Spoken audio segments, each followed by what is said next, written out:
Well, hello. My name's David, one of the pastors here on staff, a member of our teaching team. If you're new with us, we are kicking off this brand new teaching series this morning, and you won't hear from me every week because here at Watershed we have a teaching team, a rotation of people, about 6 to 8 individuals. 2 of them are harder to get a hold of, so we don't see them as often, but 6 to 8 individuals who share the preaching, teaching load. Sean, I'm not talking about you, I promise. And I'm one of them. So congrats if you like what you hear today, and if not, we'll try again next week. So this series, Signs and Wonders, the big idea here is we are exploring, broadly speaking, the work of liberation and the intersections between our faith and our spirituality, our experience with God and the divine, and the ways that needs to play out tangibly, materially in the world. And I think for a lot of us, oftentimes, perhaps in some of the faith communities or churches that we grew up in, those things were sort of kept separate, and maybe like freedom in the social or political sense and freedom in the spiritual sense were two different things that even if they weren't like explicitly set at odds with each other, oftentimes they were intentionally kept apart so as to maybe paper over or disavow the ways in which the words of Jesus, quite frankly, in the scriptures, which seem to imply some pretty precise and specific things around, around the ways that we should order our lives in relation to others, in relation to the most marginalized and whatnot, ways that we could ignore those things because, well, those are, Jesus was actually talking about, spiritual freedom, spiritual liberation, stuff after you die, things like that. And so, in many ways, the big idea of the series is to sort of undo some of those assumptions and to explore ways in which perhaps that's not at all what Jesus was talking about. And in order to do that, to kind of kick things off, I wanted to talk about some of my personal interests. And as many of you know, I am sort of like the resident token nerd on the teaching team. I know Cedric tries, but no, that's not fair. That's not fair. Cedric's a uber nerd. He's very nerdy. And part of the reason I do this, part of the reason that I talk about like Lord of the Rings and Star Wars and other like fun pop culture staples, is because I fancy myself a pretty terrible storyteller, and so it's hard for me to like make those strong personal connections with you all by telling stories. I include, and this is probably not a shock based on the first 5 minutes we've spent together, way too many details. Just way too many superfluous, just unnecessary details, and halfway through people are like, I don't even know what this story's about anymore. I'm doing it right now. And so I find other ways to connect, sports and pop culture references and things like that. But because of the way that I've like leaned into this over the years, I feel like my reputation, like you guys think I'm a way bigger like Star Wars and Marvel and Lord of the Rings fan than I am. And I don't want to overcorrect here, like, yes, I do watch the movies every year, but all the way through, like in order, like all 19 hours, but no, like I'll put it this way. So I used to be a bartender while I was also being a pastor, which is cool, and those are the only 2 jobs I've ever had, and they're both very pastoral jobs, but that's not what the sermon's about. And inevitably, in a place that like serves like craft beer, people will show up and they're not the regulars. Like maybe there's an event happening nearby, and they say something like what's the closest thing to Coors Light? Because I don't want any of this IPA stuff or whatever, And so, of course, we have something there that was like an accessible beverage. That's Star Wars and Lord of the Rings. Like all the top shelf stuff, I import from Japan. And I wanted to give you a few examples to kind of kick things off. So my first love of my life, Big G over here, Godzilla, and this isn't like the American one, which is fine. We have the original 1954 Godzilla. We have Showa era Godzilla next. That's when he got a little campy, a little bit kind of like a Power Rangers cartoon. But then we got serious again in the 90s with the Heisei Godzilla there, right there. And then, of course, Shin Godzilla. I know you all know this. I'm just rehearsing things that everyone already knows. We have Shin Godzilla at the end there. But what I've always loved about Godzilla is it's like it deals with some pretty heavy themes. Like the original Godzilla back in the 50s was the nation of Japan sort of reconciling and reckoning with the reality of both World War II, but then also the atomic bomb in Hiroshima and Nagasaki. And as the years have gone on, like Godzilla has been used as a kind of metaphor for the consequences of the ways that humans treat each other or treat the planet, treat the world around us, and things like that. And so whether Godzilla is a hero or a villain is often ambiguous in the same way that whether we ourselves are heroes and villains is often ambiguous, and it's a both and at the same time, simultaneously. So I love Godzilla. Another example I wanted to share with you, more in the manga and anime world, is the Gundam franchise. So at first blush, many of you are thinking, well, of course, this guy's clearly has the temperament of a 13-year-old. He's going to like giant robots fighting, which, yes, I mean, who doesn't? But the Gundam franchise as well is poignant in the way that it wrestles with the consequences of war. And whether it's some of the like spin-off side ones, if you grew up like me in the era of Cartoon Network and Toonami, that one in the middle, Gundam Wing, was probably your first anime love as well. But all the different disparate and oftentimes timeline confusing Gundam series, as you go, oftentimes it'll kind of start you off, and there's really clear, like the good guys and the bad guys are really, really clear. And then the deeper you get into it, it begins to flip the script on you a little bit, and all of a sudden you're like, wait a second, the people I was rooting for, well, there's also, they're committing war crimes now.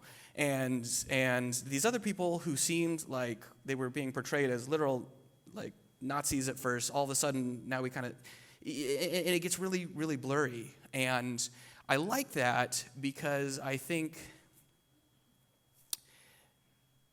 well, I'm going to get to why I like that. But in short, to sort of preview it for you, it's true. Like, obviously, these are made-up stories. And I say obviously with some disappointment, because I, too, would like to pilot a giant robot someday. I'm legally blind. I have, overcorrected context that I wouldn't be eligible. But it's a dream. It's a fantasy. But the truth about them, even though they're fictional stories, is the complexity of the relationships that we have with one another. And when push comes to shove, it's not quite as easy as we often would like to think when it comes to defining who's in, who's out, who's right, who's wrong, who's good, who's bad.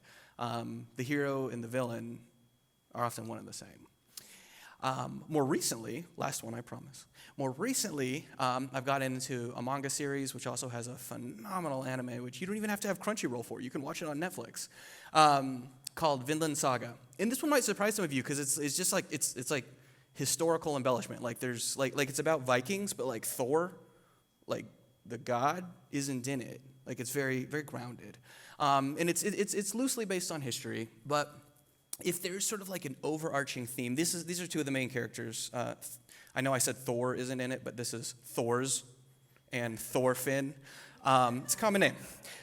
So Thor's is the father, Thorfinn is the son, and I don't want to spoil anything for you because, like, seriously, you all should go watch this on Netflix. It's incredible. But the big idea kind of the whole series that is worked out over the course of many, many either episodes or chapters, if you're more of the reading type, is this line of dialogue that's exchanged between the father and the son. If you want to hop up to the next slide. You have no enemies, the father tells the son. No one has any enemies. And in many ways, that's kind of the big idea of this morning. But the problem is I have to hold it in tension with another thing that in many ways the entire point of all of the things that I've been talking about this morning have to wrestle with is on the one hand, this is true, and on the other hand, not everyone lives that way. Not everyone believes that. And so how do we hold both of these things in tension in a way that doesn't simply give in and sort of accede the floor to the people who very much believe that they have enemies and very much are acting on that belief in destructive, marginalizing, exploitive, fill-in-the-blank ways. And I'm the moment I said fill in the blank, I'm sure most of you did.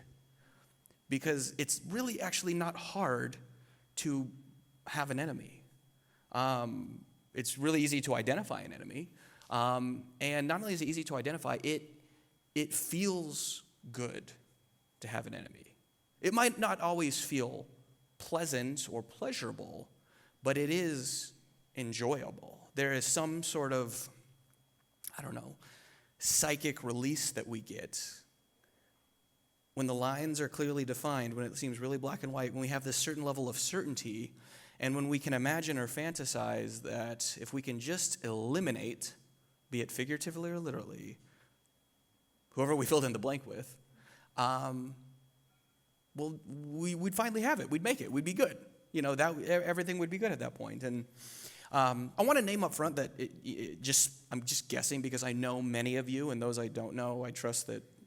I'm just assuming you came here for similar reasons as the people I do know, but like on some level, the people who, in my opinion, most need to hear what I'm saying this morning are not in the room. And even in saying that, I'm already sort of doing the thing. I'm already sort of identifying the enemy. Now, biblically, scripturally, this is not an uncommon theme. I debated what do I want to, which passages of scripture I kind of want to camp in, meditate on, as we talked about this morning. The obvious answer, of course, is Jesus' words in either Luke or Matthew, Sermon on the Mount, Sermon on the Hill, when he talks about, loving your enemies, praying for those who persecute you, or the whole eye for an eye, no, now I say to you, turn the other cheek. I mean, yeah, that's what Jesus is talking about here. And there are so many resources sort of in the broader, I'm going to call it deconstructed, progressive, Christian, post-evangelical, whatever space we collectively occupy that are doing good work on this. Just off the top of my head, Roberto Shea Espinoza, Andre Henry, Melissa Flora Bixler. I mean, I'm an Enneagram 5, so if you want books, I got books. I will send you podcasts. There's a few people in the room who they know who they are. They've reached out to me recently, having just really simple questions about the Enneagram, because they're doing it in a small group of theirs, and I've given them novellas in response. So you get that if you want the resources. So I guess what I'm saying here is there are so many different ways that we can sort of to use a Matt O'Neillism, skin the cat.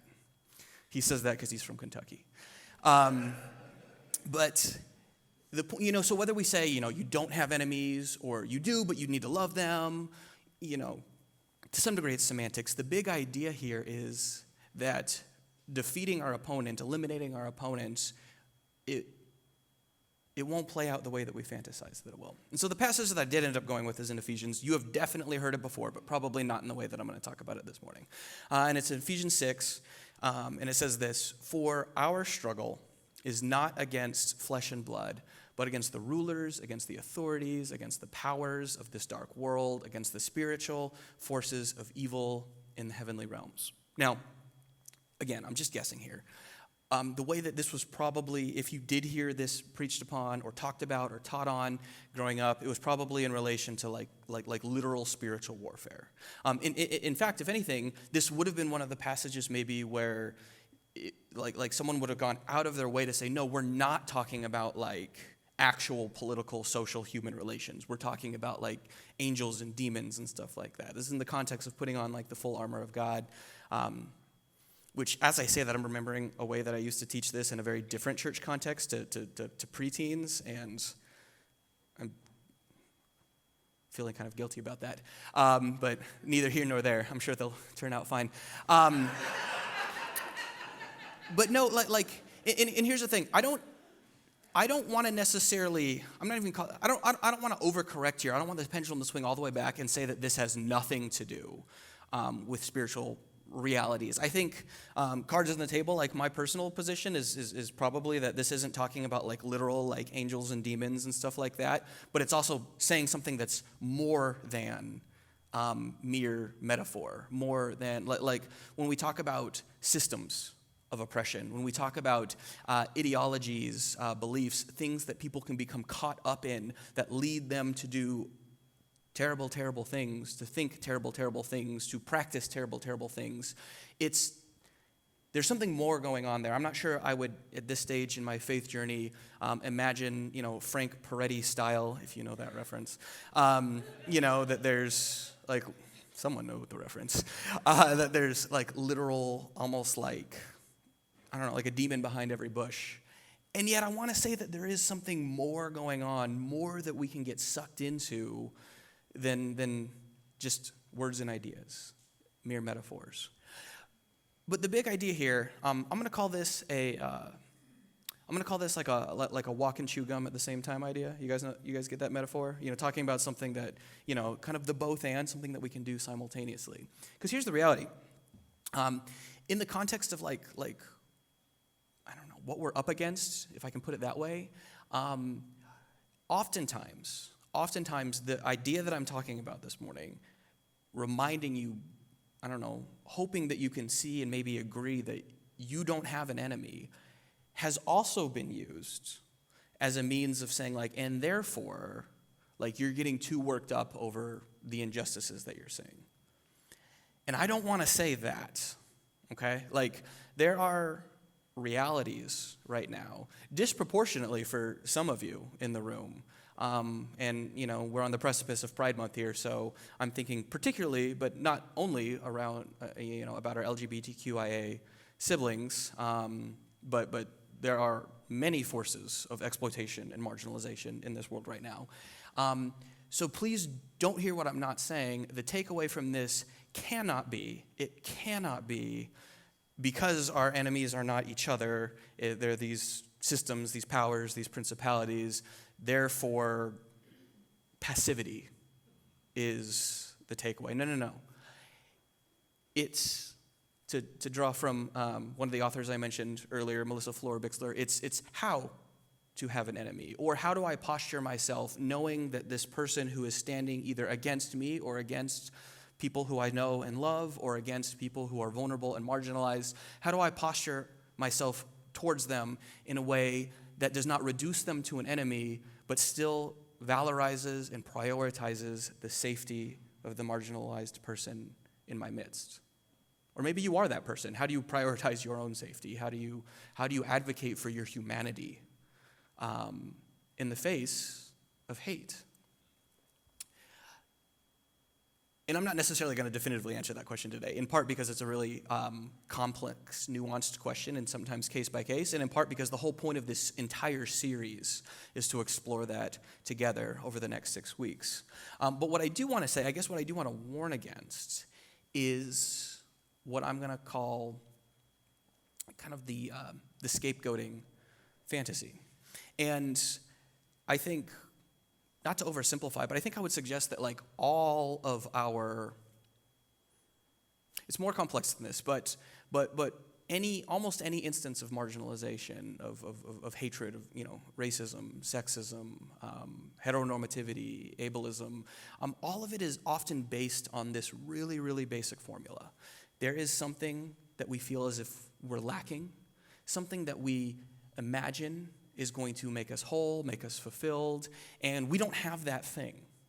And we need an explanation as to why we don't have that thing, and so we have to invent, posit, identify, imagine an enemy, an obstacle, someone, something, some group.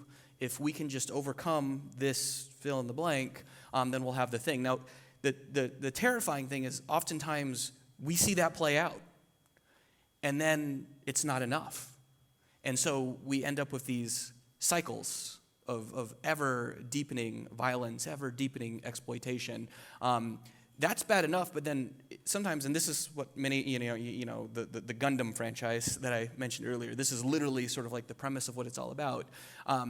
Even more destructive is not when it's one-sided, but when there's actually an exchange going on, when one side overcomes the other side, and then one-ups them, around the degree of destruction and exploitation, and it kind of just goes back and forth, and it just escalates until it's mutually assured destruction. So what then does it look like? What then does it look like to resist, to oppose, to defend, to fight, but without sort of maintaining this belief that on the other side of defeating, destroying, killing, eliminating those standing in our way will be this sort of like utopian, heavenly completion that that we're imagining. And again, in many ways, I'm talking to the people who are not in the room. To some degree, what I'm inviting us into is how do we convince those who we perhaps feel are threatening us or those we love of what I'm talking about this morning? How can their eyes be opened up to? How can their eyes be opened up to the reality that they don't have an enemy, and that the people who they've identified as those who stand in the way of whatever fantasized, imaginary, nostalgic, fill-in-the-blank notion of goodness or completion, how can we get them to disavow that? And in our process of getting them to disavow that, how can we not fall into the same trap? How can we not stumble into sort of the same destructive way of thinking? And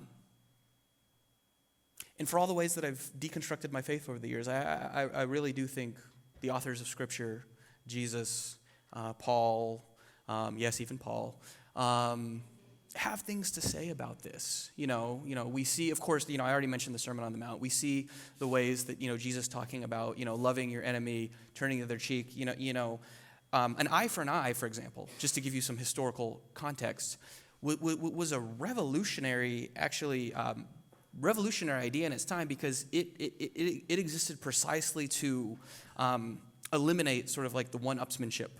It's like, oh, you killed my cow, so now I'm going to kill your servant or your slave, because they had those. Oh, you killed my servant, now I'm going to kill your son. Oh, you killed my son, now I'm going to kill your wife. And, it was just kind of like, until they eventually killed each other. It was absurd.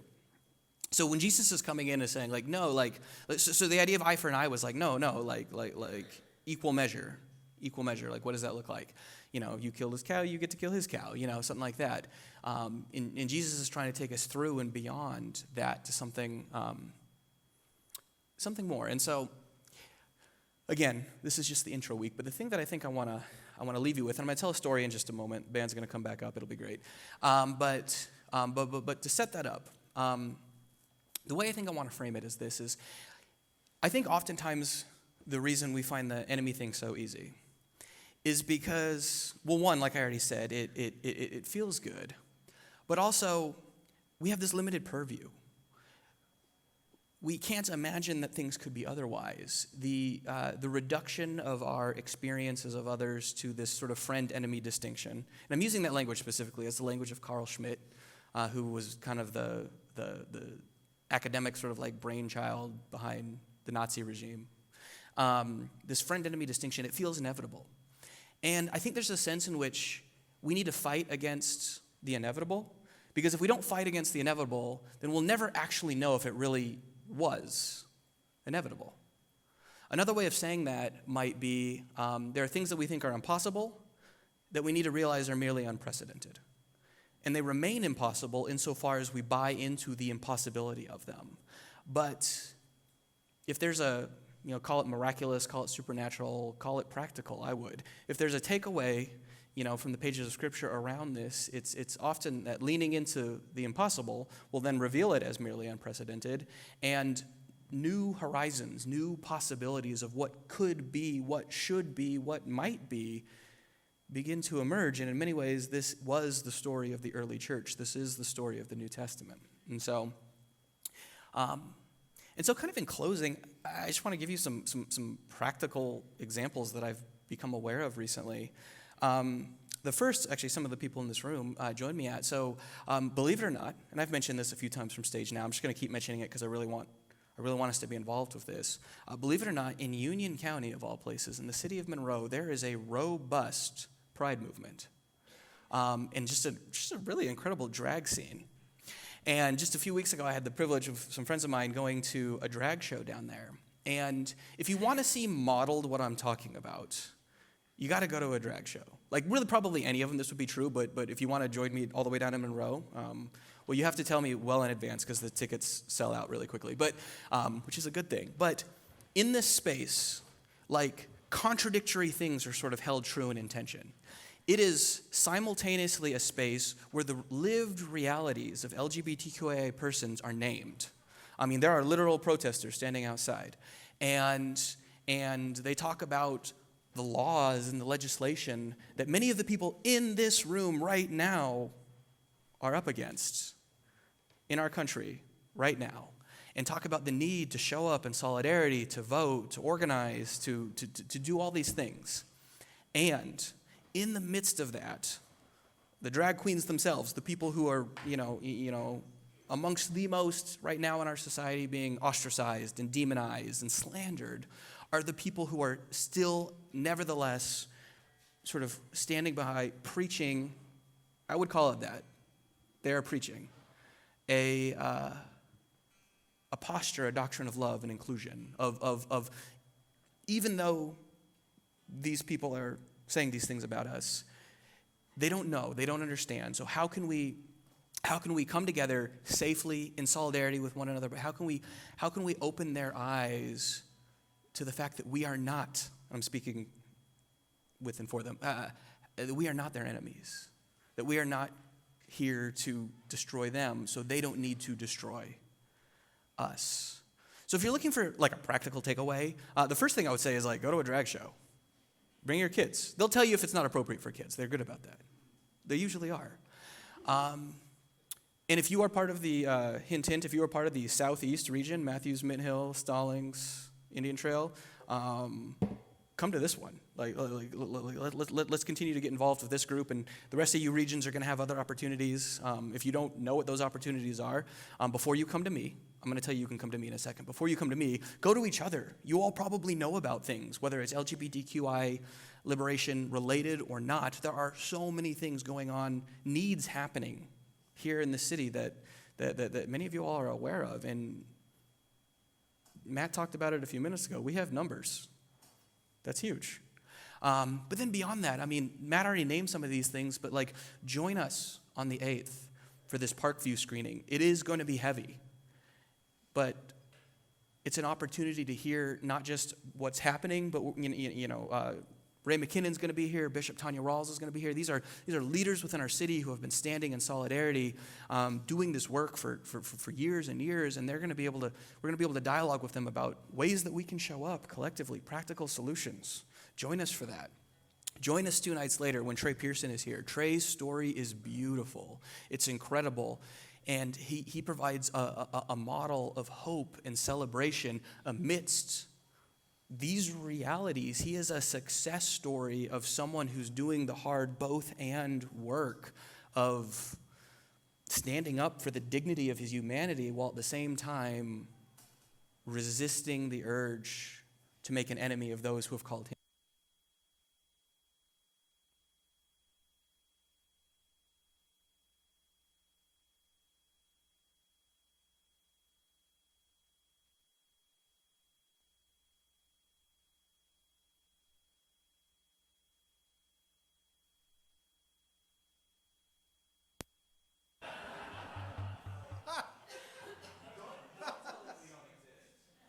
We'll show you. There we go. Yeah. All right, I acknowledged you. Stupid demons. Join us for Parkview.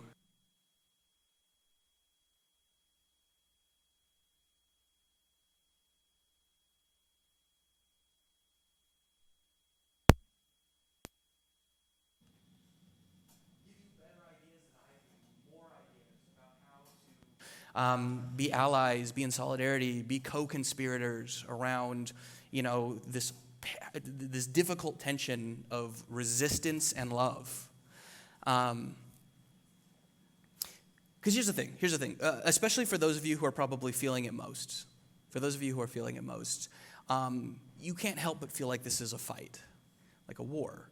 And so I guess, if I'm going to leave you with anything, it would be even in fights, even in war, like, you don't shoot the hostages. Like, the people who we might feel up against, they're not enemies, they're hostages. They're hostages to ideas that feel good because they feel safe. They feel good because they feel certain. They feel good because they feel like they might give them something that they're lacking. And the reality is that they won't.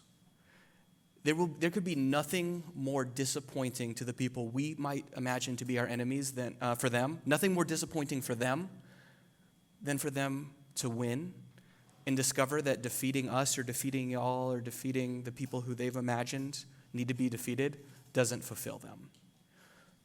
So the most loving thing that we can do is to not let them win.